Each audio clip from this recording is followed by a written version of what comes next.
నమస్తే టిఆర్ నిజం. నేను మీ తాళ్ళపల్లి రమేష్. మార్నింగ్ న్యూస్కు స్వాగతం. వివిధ పేపర్లోని ప్రధాన వార్తలు. వాస్తవానికి ఏంటంటే ఈరోజు ప్రజా సమస్యల పైన, ప్రజల ఆరోగ్యాల పైన ఈ ప్రభుత్వాలు పనిచేయాల్సినటువంటి వీళ్ళ ఏది పట్టించుకునే సందర్భాలలో ఉన్నాయి. పాలు కల్తీ అవుతాయి, ఎక్కడెక్కడో మనం చూస్తాను.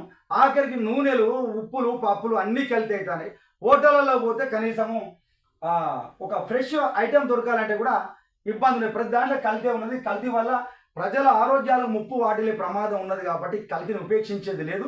ఈ కల్తీపై నేను ఉక్కుపాదం మోపుతా అని చెప్పేసి రేవంత్ రెడ్డి గారు ఒక అంకణ బద్దలై పనిచేస్తాను.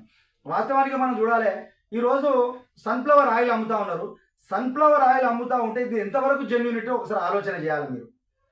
పల్లీల ఆయిల్ అమ్ముతారు, పల్లి ఆయిల్ ఎంతవరకు ఇది ఆమోదయోగ్యంగా ఉన్నది చూడాల్సిన అవసరం ఉన్నది. ఈ వస్తువుల పైన లేబుల్ మారుతారని ఒక ఎక్స్పైర్ అయిపోయిన తర్వాత లేబుల్ మార్చి వేరే దానిలో నింపుతారు. దీనివల్ల ప్రజా ఆరోగ్యాలు దెబ్బతింటారని చెప్పేటువంటి మాటలు మాట్లాడుతుంటే కూడా మీరు ఏం చేస్తారు ఇప్పటి వరకు అర్థం కాని సందర్భాలు ఉన్నాయి. కాబట్టి ముఖ్యమంత్రి గారు ఒక బోత్తరమైన కార్యక్రమానికి శ్రీకారం చుట్టారు. దీనికి సంబంధించినట్టు ఆహార కల్తీపై ఇక ఇంతవరకు నేను ఆగను, వాళ్ళని మాత్రం ఏరి పారేస్తా, కల్తీ పైన ఉక్కుపాదం మోపుతా, కల్తీ చేస్తే మాత్రం వాళ్ళని జైల్లో పెడతా అని చెప్పేసి చెప్తా ఉన్నారు. దీనికి సంబంధించిన ఫుడ్ సేఫ్టీ అధికారులు ప్రతి ఒక్క హోటల్లో కానీ, ప్రతి ఒక్క షాప్లో కానీ, ప్రతి ఒక్క రెస్టారెంట్లో పోయి చూడాలి. ఆడ మొత్తానికి చూస్తే కుళ్ళిపోయిన మాంసాలు కనపడే పేపర్లలో వస్తుంది.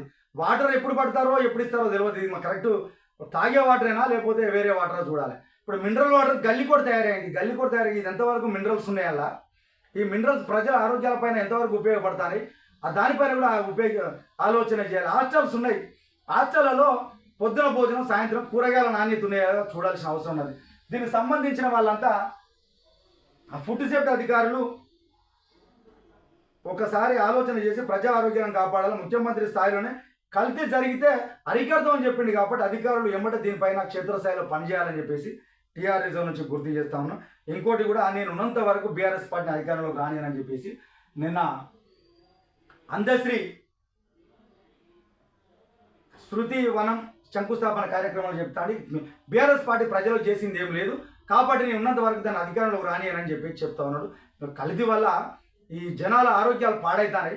ఇది తీసుకున్నందుకు, ఈ నిర్ణయం తీసుకున్నందుకు మీకు టీఆర్ నిజం నుంచి ధన్యవాదాలు తెలియజేస్తాను.